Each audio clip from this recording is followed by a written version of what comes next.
లక్షల కోట్ల ఆస్తుల్ని గక్కిస్తాం, తెలంగాణ ప్రజలకి కొత్త కొత్త పథకాలు ఇస్తామని చెప్పి గల్లీ కాంగ్రెస్ లీడర్లు చెప్తే నమ్ముతలేరని ఢిల్లీకి వెళ్ళి రాహుల్ గాంధీ అని రాసిస్తే చదివే నాయకుడిని తెచ్చుకొని తెలంగాణలో ఎన్నికల ప్రచారంలో రాహుల్ గాంధీ తోటి రేవంత్ రెడ్డి అనేటప్పటి పిసిసి అధ్యక్షుడు మాట చెప్పించిండు.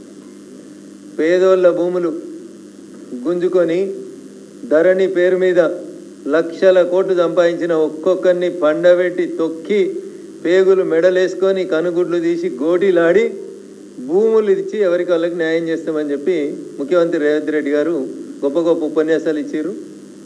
రేవంత్ రెడ్డి గారి మాటల్ని నమ్మి అనేక మంది గిరిజన బిడ్డలు, పేద బిడ్డలు, దళితులు, జల్ జంగల్ జమీన్ కోసం కొట్లాడిన కొమరం భీం వారసులంతా ఈ జలం మాది, ఈ జంగల్ మాది, ఈ జమీన్ మాది అని నమ్మి ఓట్లేసిర్రు. కాంగ్రెస్ పార్టీ అధికారంలోకి వచ్చింది. ఏం మారింది అంటే ఒక రంగు పోయి 3 రంగులు వచ్చింది తప్ప ప్రజల జీవితాల లోపల ఏం మార్పు రాలేదు. చట్టంలో ఉన్నటువంటి లొసుగులను అడ్డం పెట్టుకొని అమాత్యులు కొంతమంది భాగ్యనగరం చుట్టూ, రింగ్ రోడ్డు చుట్టూ ఒకటే ఎజెండా అమాత్యులకి. ఏడ ఖాళీ జాగుంది, ఏడ దస్తేద్దాం, ఏడ గరీబోడు ఉన్నాడు, ఏడ బెదిరిద్దాం, ఏడ పోలీసులను అడ్డం పెట్టుకుందాం, ఏడ భూములు గుంజుకుందాం. అడ్డం వస్తే వకీల్ సాబుల మీద కేసులు ఎట్లా పెట్టాలి, గిరిజనుల మీద కేసులు ఎట్లా పెట్టాలి, జర తెల్ల బట్టలు వేసుకున్న వాళ్ళు ఎవరైనా మాట్లాడితే వాళ్ళ మీద 10-15 కేసులు ఎట్లా పెట్టి బగాయించాలి. ఇది ఒక కథ.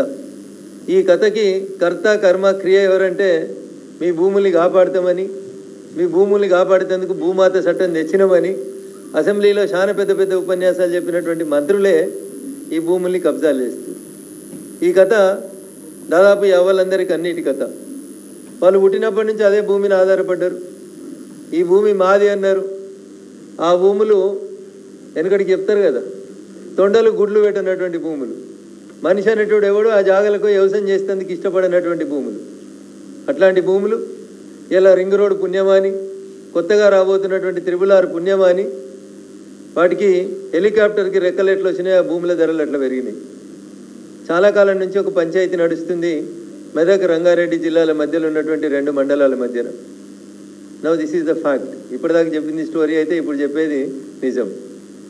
సో మెదక్ జిల్లా, ఆ పక్కన ఉన్నటువంటి రంగారెడ్డి జిల్లా, మళ్ళీ ఇప్పుడు మెదక్ జిల్లా 3 ముక్కలు అయింది. ఆ ముక్కలో ఒక ముక్క సంగారెడ్డి జిల్లా. సంగారెడ్డి జిల్లాకి రంగారెడ్డి జిల్లాకి మధ్యన కొంత భూ వివాదం చాలా కాలం నుంచి నెలకొని ఉంది. 2 మండలాలు, ఒకటి శంకర్పల్లి మండలం, ఒకటి రెండో పక్కన రామచంద్రాపురం మండలం. Shankarpally mandal comes under Rangareddy district and whereas Ramchandrapuram mandal comes in the old Medak district and presently Sangareddy district కింద వస్తుంది. ఈ 2 జిల్లాల మధ్యన జనరల్గా 1954 ఒక వకీల్గా 1954-55 కాస్రా పహాని అని ఒక కాస్రా పహాని ఉంటుంది. ఈ కాస్రా పహాని ఏం చెప్తుందంటే ఏ భూమి, ఏ సర్వే నెంబర్ ఎవరిది, ఒరిజినల్గా ఇది ప్రభుత్వ భూమా, పొరంబోకు భూమా, ఖారీజ్ ఖాతానా, సర్కారియా, గైరానా, ఏ రకమైన భూమైనా, నిజాం భూమా, లేకపోతే బిలా దఖల్ భూమియా, లేకపోతే రకరకాలైనటువంటి టెక్నికల్ నేమ్స్ తోటి భూముల్ని వర్గీకరణ చేస్తారు. అన్నిటికీ ఫౌండేషన్ ఏంటంటే 1954-55 కాస్రా పహాని. పంచాయతీ ఎక్కడ వచ్చింది? శంకర్పల్లి మండలంలో కొండకల్ అని ఒక గ్రామ పంచాయతీ ఉంటుంది. రామచంద్రాపురం మండలంలో వెలిమెల అని ఒక గ్రామ పంచాయతీ ఉంటుంది. నా వెనకాల సోదరుడు మైపాల్ గౌడ్ అని నిలబడి ఉన్నారు. ఈ వెలిమెల అనేటువంటి ఊరికి చాలా కాలం పాటు సర్పంచ్గా పనిచేస్తున్నారు మైపాల్ గౌడ్ గారు. సుమారు 2 టర్ములు 10 సంవత్సరాలు, 3 టర్ములు 15 సంవత్సరాలు సర్పంచ్గా పనిచేసిన మైపాల్ గౌడ్ గారు. వారు సర్పంచ్గా ఉన్నప్పటి నుంచి వారికి ఒక అనుమానం వచ్చి అప్పటి నుంచే ప్రభుత్వాన్ని అప్రోచ్ అవుడు పెట్టినారు. ఏమని? రామచంద్రాపురం మండలం వెలిమెల గ్రామ పంచాయతీ తర్వాత శంకర్పల్లి మండల్ కొండకల్ అనే గ్రామానికి అయిపోయిన తర్వాత, ఈ ఊరు శివారు అయిపోయిన తర్వాత ఈ 2 గ్రామాల శివారు మధ్యలో కొంత గ్రామం మిగిలింది, లేదా కొంత భూమి మిగిలింది. ఇది శంకర్పల్లి లేదా కొండకల్లో లేదా ఎలిమెలో లేదా అనేటువంటి ఒక డౌట్ వచ్చినప్పుడు 54-55 కాస్రా పహాని తర్వాత సేత్వార్ అని భూమికి సంబంధించినటువంటి ఒక డాక్యుమెంట్ చూస్తుంది. మా మీడియా అన్నలకి నా విజ్ఞప్తి, రోజు తిట్టుకునే బూతులకి భిన్నంగా ఉంటుంది, ఎలాంటి కొద్దిగా దయించి ఓపికగా సహకరించమని మా అప్పీల్. సో ఇవన్నీ చూసిన తర్వాత మధ్యలో కొంచెం మిగులు భూమి వచ్చింది, ఒక పోర్షన్.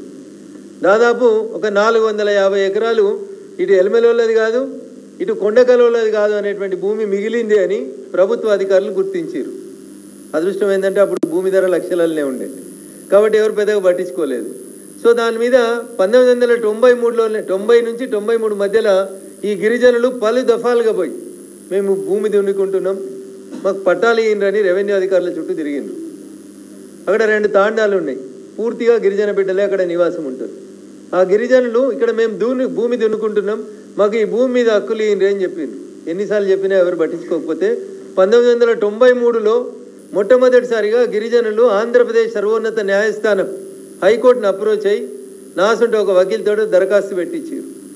మా తాతల నుంచి మేము ఈ భూమిని నమ్ముకొని బతుకుతున్నాం, మేమంతా కొమరంభీం వారసులం, కొమరంభీం చెప్పిందే జల్ జంగల్ జమీన్ మాదని చెప్పిండు, ఈ జమీన్ మీద మాకు పట్టాలు ఇయ్యండి వాళ్ళు హైకోర్టుకు పోయారు. దయగల ధర్మప్రభువులు మా హైకోర్టు జడ్జిలు గారు ఏం చెప్పారంటే, అయ్యా ఇది మా పరిధిలో రాదు, ఆ తహసీల్దార్ గారు ఈ భూములలో ఎవరు కబ్జాలు ఉన్నారు, ఎవరు న్యాయంగా హక్కుదారులైతే వాళ్ళకి ఈ భూములు చూసి ఆ దరఖాస్తుని డిస్పోజ్ చేయమని చెప్పినారు రాష్ట్ర సర్వోన్నత న్యాయస్థానం నుంచి. ఇక అక్కడి నుంచి కథ మొదలైంది. ఏముంటుంది, తహసీల్దార్ దగ్గరికి వీళ్ళు పోయిర్రు, వీళ్ళ దగ్గర ఏముండే కదా ఇచ్చేందుకు ఏముంటుంది, పెట్టుబడి ఇంత జొన్న రొట్టె ఇంత మిగిలితే వెళ్ళిపోయి కారం పెడతారు తప్ప ఏమి ఇచ్చేటోళ్ళు కాదు. అప్పుడు పైసలు ఉన్నోళ్ళు రంగప్రవేశం చేసిరు, మెల్లగా చేసి ఇక్కడ ఉన్నటువంటి 450 ఎకరాల భూమిని ఎట్లా మనం తీసుకోవాలనేటువంటి ఒక ఆలోచన వచ్చింది. ఈ లోపల ప్రభుత్వం ఇండస్ట్రియల్ ఎక్స్పాన్షన్లో భాగంగా అప్పుడు ఉన్నటువంటి ఏపీఐఐసి ద్వారా ప్రభుత్వం దాదాపు 170 నుంచి 180 ఎకరాల భూమిని అక్కడ ఉండేటువంటి వివిధ పరిశ్రమలకు కేటాయింపు చేస్తామని చెప్పి తీసుకొని కేటాయించారు.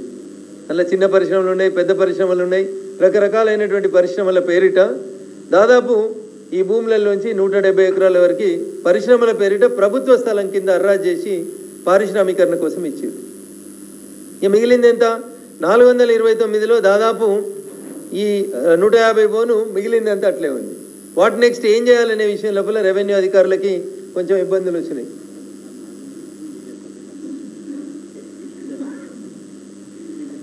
సో ఏపీఐసిసికి భూములు ఇచ్చి మిగిలిన భూములు ఏం చేయాలనేటువంటి ఆలోచన వచ్చిన తర్వాత దీనికి సర్వే నెంబర్ లేదు, ఇది ఖాళీ భూమి, ఇది శంకర్పల్లిలోదా కొండకల్లోదా అనేది ఎవరికి తెలియదు కాబట్టి survey settlement and land records వాళ్ళకి చెప్పి ఈ భూమిని అంతా రంగారెడ్డి జిల్లా శంకర్పల్లి కొండకల్ గ్రామం నుంచి ఒరిజినల్గా మెదక్ జిల్లా రామచంద్రాపురం మండలం వెలమెలకు దీన్ని ఈ భూమిని అలాట్ చేసింది ప్రభుత్వం.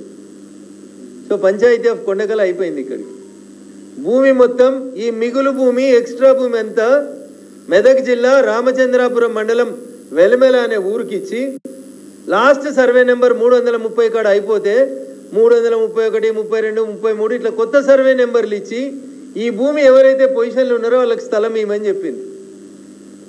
ఇది సెకండ్ ఫేజ్లో మెదక్ జిల్లాకు ట్రాన్స్ఫర్ అయింది. కానీ ఈ తహసీల్దార్ రామచంద్రాపురం ఈ ఫైల్ ఇక్కడనే పెట్టేసిండు. తహసీల్దార్ కొండకల్ అనే అతను ఈ భూముల్ని శంకర్పల్లి తహసీల్దార్ గారు కొండకల్ నుంచి డిలీట్ చేయలేదు. ఈయన డిలీట్ చేయలేదు, ఈయన రామచంద్రాపురం మండలంలో యాడ్ చేయలేదు. వీళ్ళు ఇట్లా త్రిశంకు స్వర్గంలోనే తిరుగుతుండ్రు.